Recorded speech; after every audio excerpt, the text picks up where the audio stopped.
اور مرکز سے بھی 40 ارب کی خیرات ملے, 4000 ارب کا ٹیکس جائے, تو دودھ دینے والی گائے کو روزانہ ذبح کریں آپ, سونے کا انڈا دینے والی مرغی کی اپنی خوراک کا کوئی انتظام آپ نہ کریں, اور ایک بوٹی کے لیے پورا بکرا کاٹ دیں, تو آپ روزانہ یہ کر رہے ہیں. تو اس کے بعد پھر کراچی جو کہ آپ کا اتنا بڑا سہارا ہے, آپ کی اکانومی کا اگر کوئی فیوچر ہے, کوئی آپ کی ریوائیول ہے اکانومی کی, کوئی سٹیبلائزیشن ہے, اور پھر فیوچر گروتھ ہے, وہ کراچی کے اوپر بیس کرے گی. But are you taking full ownership of this budget کہ ہمارا بجٹ ہے؟ ہم کیسے لے سکتے ہیں اس وقت جو سچویشن آئی ہے, اور اگر خدا نخواستہ ہمیں اس کو منظور بھی کرنا پڑتا ہے تو پھر کڑوی گولی ہی نکلیں گے نا ہم, کیونکہ ابھی تو 3-4 مہینے وہ حکومت کو بنے ہوئے. لیکن بجٹ تو پاس ہو جائے گا, پیپلز پارٹی بھی واپس آ جائے گی. تو اس کا مطلب یہ ہوا نا کہ ایک تو اسی لیے ہم نے یہ, ورنہ ہم بھی چاہتے تو پھر وہ کہتے یہ بلیک میلنگ ہے. بھائی ہم نے تو وہاں رہ کے ان کو یہ ساری باتیں بتائیں. میں نے جتنے بھی بجٹ کے بعد, بجٹ اسپیچ کے بعد جو میں نے کہا, دیکھیں غریبوں پر اگر بوجھ کم نہیں کریں گے, مہنگائی بے روزگاری کا, اور وہ کیسے تیل بجلی گیس کی قیمتیں کم کرنی ہوگی, اور یہ آپ کو اگر گیمبل یا جوا ہے تو یہ کھیلنا ہوگا. لیکن فاروق ستار صاحب, اگر آپ اس کو اونرشپ نہیں لے رہے ہیں تو آپ کو کبھی بھی کوئی ڈیٹیچ نہیں کرے گا. آپ اپنی کانسٹیٹوئنسی میں جائیں گے, لوگ کہیں گے آپ کی حکومت کا بجٹ ہے, آپ کی وجہ سے حکومت ہے. دیکھیں اس کا مطلب ہے کہ ہم کتنا آسان تھا, پیپلز پارٹی کی طرح ہم بھی وزارتوں میں نہ جاتے, ٹھیک, اور ہم بھی کہہ دیتے کہ بھائی ہم آپ کو سپورٹ کریں گے, لیکن ہم یہ بار نہیں لیں گے, رسپانسبلٹی نہیں لیں گے. ٹھیک, اور ہمارے درمیان یہی مشورہ ہوا تھا. لیکن اتنا اصرار تھا شہباز شریف صاحب کا, نواز شریف صاحب کا, کہ دیکھیں آپ کے ساتھ جو ہے وہ ہماری اسٹریٹجک پارٹنرشپ ہے, اور آپ کا کانسٹیٹیوشنل امینڈمنٹ بل ہم پاس کرائیں گے, باقی سیاسی جماعتوں کے پاس جائیں گے. انہوں نے میمورینڈم آف انڈرسٹینڈنگ ہم سے سائن کیا اور ایگری کیا. تو اب جب انہوں نے ایک قدم آگے بڑھایا تو ہم نے بھی پھر ایک قدم آگے بڑھا کے ایک وزارت لے لی. لیکن ہم ان کو بار بار بتا رہے ہیں کہ اس سے کام نہیں چلے گا, ہم عوام 3-4 اور دو یا کام کرو, یا تو وزارتیں دیں. ہاں صحیح بات ہے, وزارتیں دیں, یا پھر یہ کہ کراچی میں سرکولر ٹرین ہے, اس کا منصوبہ دیکھیں نا. اگر لاہور میں ٹرین چل سکتی ہے, اور جو ٹیکس جو شہر پورا آدھا ٹیکس پورے ملک کا دے رہا ہو, اور وہاں ٹرین نہ ہو, وہاں تو ابھی گرین لائن مکمل نہ ہو رہی ہو, یعنی ایک منصوبہ پی ٹی آئی کی حکومت آگے مکمل نہیں ہوا, اس سے پہلے نواز شریف کی حکومت شاہد خاقان تھے, اور اب پھر 16 مہینے کی پی ڈی ایم کی حکومت آگے سالی, وہ گرین لائن نہیں بن رہی, باقی 5-6 لائنیں کب بنیں گی. تو یہ کراچی کی جو نا جو نیشنل کنسنسس ہے کہ کراچی از نو بڈیز پرائرٹی, انفارچونیٹلی ہے, اور وہ اس شاخ کو کاٹ رہے ہیں. پرائیورٹی. آپ یہ پھر تڑی نہیں کہتے, چلے آپ یہ الٹیمیٹم دیتے ہیں گورنمنٹ کو کہ یہ کریں ورنہ پھر ہم چھوڑیں. کیونکہ اس کے بعد تو ناور نیور ہے نا. اب تو ہمیں یہ تڑی دھمکی کا یا میرا محاورہ کہ گدی سے پکڑ لیا, اب ہم جانے نہیں دیں گے. تو یہ ساری باتیں اس لیے ہیں کہ انہیں عوام کے بھی سینٹیمنٹس کا پتہ چلے. دیکھیں 3 چیزیں آئیں گی اس کے, اگر اب یہ نہیں, ٹیکسوں کو کم نہیں کیا, تیل بجلی اور گیس کی قیمتیں کم نہیں کی, اور ان پر سیلز ٹیکس کی شرح کو 17% سے سنگل ڈیجٹ 9 میں نہیں لائے. اب آپ بولیں گے یہ تو اور خسارہ ہوگا بجٹ کا, ٹھیک ہے نا, یہ تو پھر نہ ہی سمجھے, یہ کیسے کریں گے, وہ یہ کر سکتے ہیں نا. وہ ایریاز جو انٹیپڈ ہے, معیشت میں ایگریکلچر کا کنٹریبیوشن 23% ہے, اور ٹیکس میں 1% ہے. تو وہ جو کھربوں روپے کی آمدنی گندم, کپاس, گنا, مکئی, ان ساری چیزوں کی فصلوں پر ہے, اور پھر ان میں سے بہت ساری چیزیں ایکسپورٹ بھی ہو جاتی ہے. یعنی مین آپ کی تو کراپ جو ہے, کیش کراپ تو کاٹن ہے, اور اس سے آپ کی ساری ویلیو. کسان پہلے ہی رو رہا ہے پنجاب میں. ویسے دیکھیں وہ کسان کو جو ہے نا, وہ کسان سے زیادہ وہ وڈیرا اور جاگیردار رو رہا ہے اصل میں, جو چاہتا ہے کہ سپورٹ پرائس ان کو ملتی رہے. اگر انٹرنیشنل مارکیٹ میں گندم 1500 روپے ہے, تو پھر کراچی والا 4000 روپے کی گندم کیوں خریدے؟ رائٹ ہے نا. دیکھیں دیہی علاقوں میں جہاں کسان ہے نا, وہاں تو ان کو گندم مفت مل رہی ہے, مطلب پولٹری ہے وہاں, مویشی ہیں, گوشت بھی مل جائے گا, دودھ بھی مل جائے گا, مکھن بھی مل جائے گا, گندم میں آٹا بھی مل جائے گا, چاول بھی مل جائے گا. شہر والے کہاں جائیں گے؟ ٹھیک ہے, صرف ٹیکس دیں گے. مطلب جو پوائنٹس آپ نے گنوائے ہیں, آپ کہہ رہے ہیں شہر میں, اور شہر میں جو غربت ہے نا, شہر میں غربت جو ہے نا, وہ اسکواٹرز میں, سلمز جو سیٹلمنٹس ہیں, کچی آبادی, وہ کوئی دیہی علاقوں اور گاؤں سے مختلف تھوڑی ان کی غربت ہے. ان کے پاس تو یہ پولٹری بھی نہیں ہے, مرغیاں بھی نہیں ہیں, ان کے پاس تو کوئی چیز نہیں ہے. تو اگر مطلب ہے کہ وہ صرف اپنی اکثریت جو ہے رورل ایریا کی, اور وہ وہاں سے فیوڈلز, وڈیرے, جاگیردار, سردار, سرمایہ دار آ رہے ہیں, تو اس کا مطلب ہے کہ وہ ایگریکلچر ٹیکس بچا رہے گنے کی فصلوں پر, اور پھر ملے بھی گنے کی. اگر انڈسٹری بھی کوئی کام کر رہی ہے تو صرف وہ شوگر کی کر رہی ہے, کیونکہ وہ بھی انہی کی ہے, سیاستدانوں کی اور وڈیروں جاگیرداروں کی. اچھا اس میں کیا پی ٹی آئی والوں کی بھی ہے, پی ٹی آئی والوں کی بھی ہے, پی ایم ایل این والوں کی بھی ہے, اور پیپلز پارٹی والوں کی بھی ہے. نہیں ہے تو ایم کیو ایم والوں کی نہیں ہے. اسی طرح پاناما لیکس میں بھی ایم کیو ایم والوں کا نام نہیں آیا, پراپرٹی لیکس میں بھی ایم کیو ایم والوں کا نام نہیں آیا. تو آپ کا صرف دوسری لسٹوں میں آتا ہے نام, ماضی میں. اس کا مطلب کس لسٹ میں ہمارا نام آتا ہے کہ جہاں پر اگر کبھی ہم سے غلطی ہو جائے. نہیں دیکھیں, بوری بند لاشیں بھی اگر آتی ہے اور اس کا الزام ایم کیو ایم پر آتا ہے, تو ایم کیو ایم کے بھی جو ہزاروں کارکنان شہید ہوئے وہ کس نے کی؟ انصاف تو پھر کرے نا. بتائیں صرف کسی نہ کسی نے تو کیے نا. میں کہہ رہا ہوں کسی نہ کسی نے تو کیے نا. کس نے کیے؟ دیکھیں مجھے کیا, آپ کمیشن بنا دینا, آئیں میں اور آپ مطالبہ کریں. لیکن میں کہتا ہوں کمیشن بنا دیں کہ ہمارے مخالفین کو کس نے مارا. فرض کر لیں کہ اگر ایم کیو ایم والوں نے مارا, فرض کر لیں, تو پھر ایم کیو ایم والوں کو بھی تو کسی نے مارا نا. سو الٹیمیٹم کیا ہے آپ کا؟ کوئی ڈیڈ لائن ہے گورنمنٹ کے لیے؟ الٹیمیٹم ہے کہ پاکستان کی بقا اور سلامتی سے جڑا ہوا یہ بجٹ اور معیشت. اب اس میں اگر روایتی بجٹ بنایا, اور آگے آپ نے دیکھ لیا بجٹ, اب اگر اس کے پاس ہونے تک ایگریکلچر کو ٹیکس نہیں کیا کہ وڈیروں جاگیرداروں چھوٹے, دیکھیں نا 6 لاکھ کی تنخواہ پر سال کی, یعنی بیوی اگر 5 تنخواہ دار تب کا 50,000 تنخواہ مہینے کی, سال کی 6 لاکھ تو آپ ٹیکس دیں گے. ٹھیک ہے. اور جن کی اربوں میں آمدنی وہ ٹیکس نہیں دے رہے. میں نہیں کہہ رہا, تو ان کی سیلنگ بڑھا دیں. ان کی 6 لاکھ پہ ہے نا, آپ 25 لاکھ کر دیں ایگریکلچر. سو پیپلز پارٹی اور ویلتھ ٹیکس, حکومت کے جانے کی بات ہو رہی ہے, دولت پہ ٹیکس, جائیداد کا انبار لگا, یہ ہونا چاہیے. ٹھیک ہے, یہ پوائنٹس آگے ابھی پتہ چل جائے گا. اگر یہ نہ ہوا تو آپ نہیں سپورٹ کرے بجٹ. دیکھیں اگر میں یہ تو ابھی حتمی طور پہ نہیں کہوں گا نا کہ میں کوئی کنڈیشن لگا رہا ہوں. میرا فرض یہ تھا کہ میں SOS کال دوں, خطرے کی گھنٹی بجا دوں, کیونکہ اب صرف میری بقا سلامتی نہیں ہے, سیاسی میرا مستقبل تو داؤ پہ لگا ہوا ہے.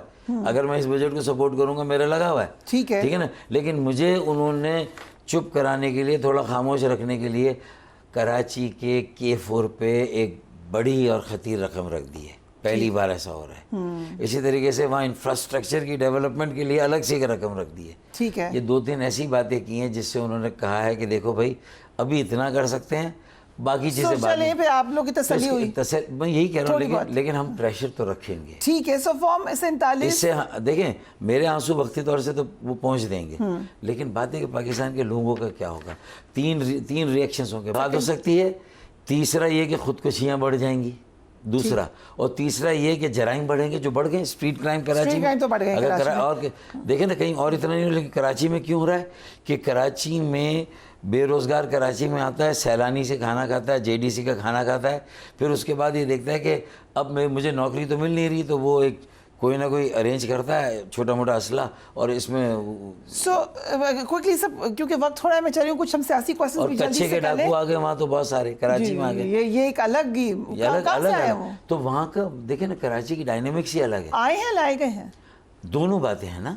اب دیکھیں نا اگر ایسا ہے کہ کراچی کا کوٹا ہے پولیس میں, ٹھیک ہے, جب کوٹا سسٹم خیر آئی نہیں ہو گیا, لیکن چلے مان لیا, تو وہ 40% تو سندھ کے شہروں کو, اب اس میں ہمارا کوٹا ہے, تو وہ 50 سیٹیں خالی ہے, لیکن وہ لاڑکانہ نواب شاہ سے جیکب آباد سے پولیس افسران لا کے یہاں پوسٹ کر دیے گئے. اچھا میرے بھائی ہیں, مجھے ذاتی طور سے ان کے ساتھ کوئی بغض اور بیر نہیں ہے, لیکن اگر میری 50 سیٹیں ماری گئی اور وہاں 50 جو خالی ہوئی وہ آپ نے وہاں سے فل کر دی, تو یہ تو کئی دھاری تلوار سے مجھے ہی روزانہ کاٹا جا رہا ہے نا. یہ کس طرح کب تک یہ چلے گا؟ اب اس میں اگر PMLN بھی اتنی مجبور ہے کہ وہ پیپلز پارٹی کے وڈیروں جاگیرداروں جو 15 سالوں سے ہم پر مسلط ہیں, اپنی مصنوعی آبادی کی جو اکثریت ہے, کیونکہ ان کی آبادی ہر سینسس میں بڑھائی جاتی ہے, اور جہاں پوری دنیا کا انفلکس ہے, جہاں ویتنامی, بنگالی, جہاں افغانی, یعنی ہر پوری دنیا کے لوگ, پورے ملک کے لوگ انفلکس ہے, تو وہ آبادی بڑھتی نہیں. یہ تو بڑی مشکل سے اس بار ہم نے تھوڑی آبادی ریکور کرائی نگرانی کر کے. سو ایک سٹیٹمنٹ خالد مقبول صدیقی نے دیا, انہوں نے کہا کہ ہم فارم 47 والے نہیں ہیں, ہم 1947 والے ہیں. کون ہے فارم 47 والا؟ کس کو PMLN کو کہہ رہے ہیں؟ وہ تو انہیں پہ الزام لگتا ہے. نہیں PTI والے تو سب کو کہہ رہے ہیں نا. آپ کس کو کہہ رہے ہیں؟ نہیں وہ تو آپ کو بھی کہہ رہے ہیں. نہیں, ہم تو یہ کہہ رہے ہیں کہ ابھی تو یہ فارم 47 پر ہے نا, ابھی تو فارم 49 کا قصہ نہیں چھڑا. پچھلی بار جب ہماری 8 سیٹیں چھینی گئی تھی نا, ہمارا فوکس فارم 45 تھا. ٹھیک ہے نا. اچھا, تو فارم 45 کے ہمیں ملے ہی نہیں تھے. ان کو تو فارم 45 سو کالڈ کہتے ہیں کہ ملے ہیں, ٹھیک ہے, لیکن onus of proof, burden of proof ان کے اوپر ہے. انہیں ثابت کرنا ہے کہ ان کے صحیح ہیں, اور جو ہمارے پاس ہیں یا الیکشن کمیشن کی ویب سائٹ پہ جو ڈسپلے ہوا وہ غلط ہے. ٹھیک ہے, وہ ہمارا وہ سیم ہم دونوں. ٹھیک ہے, ٹھیک ہے. تو اچھا, پھر اسی طریقے سے انہوں نے کنسالیڈیشن کے وقت جب فارم 47 کو یہ کہتے ہیں نا, تو ایسا کوئی واقعہ نہیں کہ جہاں کسی کینڈیڈیٹ نے, ان کے کسی چیف پولنگ ایجنٹ نے لکھ کے دیا ہو کہ میں نہیں تھا کنسالیڈیشن کے وقت, مجھے اس کا نوٹس نہیں ملا ہے, لہٰذا مجھے بلایا جائے, مجھے کنسالیڈیشن میں شامل کیا جائے. اب آپ پٹیشن ساری الیکشن ٹریبیونل میں وہ دے رہے ہیں جس کو بیس فارم 47 بنا رہے ہیں. تو دیکھیں, کہنا آسان ہوتا ہے, لیکن اس کو ثابت کرنا, اس پہ عمل کرنا easier said than done نا بیوی. رائٹ. ڈائیلاگ کی بات ہو رہی ہے, سب سے پہلے میرے خیال سے آپ ہی نے شروع کی تھی کہ ان کو لے کر آئیں, بات چیت میں کریں. لیکن آج جب ناشتے والا جو مشورہ تھا اڈیالہ جیل, مشورہ دیا تھا کہ کورٹ ان کی ریزرو سیٹیں واپس کر دے, اس سے پہلے آپ بڑا دل کر کے. اچھا, یہ بڑا امپورٹنٹ ہے. اندر مشورہ دیا تھا ہم نے. اندر مشورہ کس کو دیا تھا آپ نے؟ پی ایم ایل این کو کہا تھا کہ دیکھیں یہ آپ ان کو دے دیں, اس سے ہو جائے گا کہ ایک فضا جو ہے وہ جو فارم 45, 47, 48 وہ ساری دھول بیٹھ جائے گی. اور ایک آپ کا, اور یہ رول میں الاؤڈ نہیں ہے, رول الیکشن لا میں نہیں ہے. آپ الیکشن لا کو امینڈ کرتے ہیں, آئیں بیٹھیں, اکثر ہم کرتے ہیں آپ کے لیے. کس طرح سے دیں گے, لیکن امینڈمنٹ کر لیں سب مل کر, امینڈمنٹ کر لیں, وہ فارم بھر دیں. کیا کہا پی ایم ایل اے نے؟ This will be a good gesture. مطلب وہ کہتے تھے نہیں, ہمیں تو 2/3 اکثریت چاہیے, اور 2/3 اکثریت سے ہمیں کچھ اور چیزیں کرنی ہیں. تو اب اگر کورٹس نے دے دیں تو پھر اس کا مطلب آپ کی سبکی ہوگی نا, پولیٹیکلی آپ کا ایکیومن ایکسپوز ہو جائے گا کہ آپ سیاسی طور پر بچے ہیں, ضدی ہیں ضدی. مطلب لگ تو یہی رہا ہے نا. شہباز شریف صاحب تو ضدی نہیں ہے, جو بھی ہے, لیکن وہ ہے یا نہیں ہے, یا کوئی بھی پالیٹکس ہو رہی ہے نا, وہاں کی ضد بھی ہے, اس وقت ضد بھی ہے. دیکھیں نا, الٹیمیٹلی ایک وقت آئے گا کہ جب آپ کو یہ ملک چلے گا نہیں نا, آپ کو اپوزیشن کو انگیج کرنا پڑے گا, اور اپوزیشن کو بھی پھر انگیج ہونا پڑے گا. سو جو ناشتے والی آپ نے دی, بڑی اچھی آپ نے دی, آپ کے ایک سفارش کی آپ نے, یا ایک آئیڈیا دیا, اس پہ کوئی عمل ہوتا نظر آ رہا ہے آپ کو؟ دیکھیں, ہم نے تو یہ بھی ان کو کہا تھا کہ آپ کی اکثریت کم ہے, پی ٹی آئی کی اکثریت ہے, آپ حکومت بنانے سے انکار کر دیں. آپ کہتے ہیں جس کے پاس نمبر 1 ووٹ ہے وہ بنائیں. ان کو لاتے ان حالات میں جس وقت اکانومی. ویسے کوئی کویسچن, اگر وہ ہوتے حکومت میں تو آپ پھر بھی ان کے الائے ہوتے؟ نہیں ہوتے, اگر نہ بھی ہوتے نا اپوزیشن میں کہتی ہوں آپ ہوتے. نہیں چلے, وہ تو پھر ایک الگ بات ہے, ایک آئیڈیا ہے, لیکن نہیں ایسا نہیں. ہم پی ایم ایل این کے 5 سال, پی ایم ایل این کے ساتھ نہیں, پی ایم ایل این کی جو نواز شریف شاہد خاقان کی تھی, ہم تو اپوزیشن میں تھے. ٹھیک ہے. اچھا, لوگ ہمارے حکومت میں جانے کو تو یاد رکھتے ہیں, لیکن جب حکومت میں ہم نہیں ہوتے ان کی یادداشت چلی جاتی ہے. ٹھیک ہے, اینکرز کی بھی یادداشت چلی جاتی ہے. کوئی کہ 10 مہینے نہیں تھے حکومت میں. نہیں, 5 سال نہیں تھے. 5 سال شاہد خاقان عباسی کے 5 سال نہیں تھے نا. نہ شاہد خاقان عباسی کی حکومت میں تھے, نہ نواز شریف 2.5 سال دونوں کے تھے, نہیں تھے. ٹھیک ہے, ایلائی نہیں تھے. ہاں نہیں تھے نا, تو اصل میں لوگوں کو وہ ٹائم یاد نہیں رہتا. لیکن اصل میں آپ یہ کہہ رہے ہیں کہ اگر پی ٹی آئی کو گورنمنٹ دے دیں, آپ نہیں ہوں گے ان کے, نہیں ہوں گے, تو پھر وہ بنا ہی نہیں سکتے حکومت. نہیں, پیپلز پارٹی کے ساتھ بنائے نا. اچھا, آپ پیپلز پارٹی کو ڈیموکریسی کی خاطر قربانی دینی چاہیے, اور جب پی ایم ایل این مولانا اور پی ٹی آئی فضل الرحمان کو ایکسیپٹ کر سکتی ہے, تو انہیں پیپلز پارٹی کو بھی ایکسیپٹ کرنا چاہیے نمبرز کے لیے. اس پہ کیا کہا انہوں نے, اس مشورے پر پی ایم ایل این نے؟ خاموش تھے. آپ کو لگتا ہے کہ یہ کہیں نہ کہیں مشورہ ڈسکس ہو رہا ہے؟ پتہ نہیں, ہوا تھا نہیں ہوا تھا, اب تو وہ خیر اب تو بہت بات نکل گیا. اب کیا ہوگا فاروق ستار صاحب؟ ابھی کوئی آپ ناشتہ لے کے چلے جائیں اڈیالہ؟ اگر اڈیالہ ہمیں جانا, میں تو جانے کے لیے تیار ہوں, ہم لوگ جانے کے لیے تیار ہیں. ایم کیو ایم کا ہم نواب صاحب نصر اللہ خان کو اگر کوئی ریپلیس کر سکتا ہے اس وقت, تو وہ ایم کیو ایم کا جو ایکیومن ہے, جس کا اس نے مظاہرہ کیا تھا 23 اگست 2016 کہ ہم اپنے بانی قائد سے الگ ہو گئے تھے. بالکل ہو گئے تھے. ٹھیک ہے نا, پریگمیٹزم آپ ہی نہیں کی تھی پریس کانفرنس. تو اس کا مطلب ہے کہ ہم نے تو ڈیمانسٹریٹ کر دیا, ہم آئین کے لیے, ملک کے لیے, ہمیں اگر یہ بھی کرنا پڑتا تو ہم کریں گے, اور ہم نے کیا. اسی طریقے سے ہم نے آپس میں جو طے کیا, بہت ساری ہم نے چیزیں ایسی کی جو ریفارمز ایم کیو میں کہیں. کھالے جمع کرتے تھے نا, ہم نے آتے ہی کھالے جمع کرنا بند کر دیا, ہم نے کہا ہمارا کام ہی نہیں ہے. ٹھیک ہے. تو ایسی بہت ساری, پھر پولیٹیکلی بھی اگر کسی کے ساتھ گئے تو ان کو بھی مشورے دیے کہ بھئی اس طرح کریں. شیڈو بجٹ یہ ہم کئی سالوں سے دے رہے ہیں, کوئی اور جماعت دے نہیں.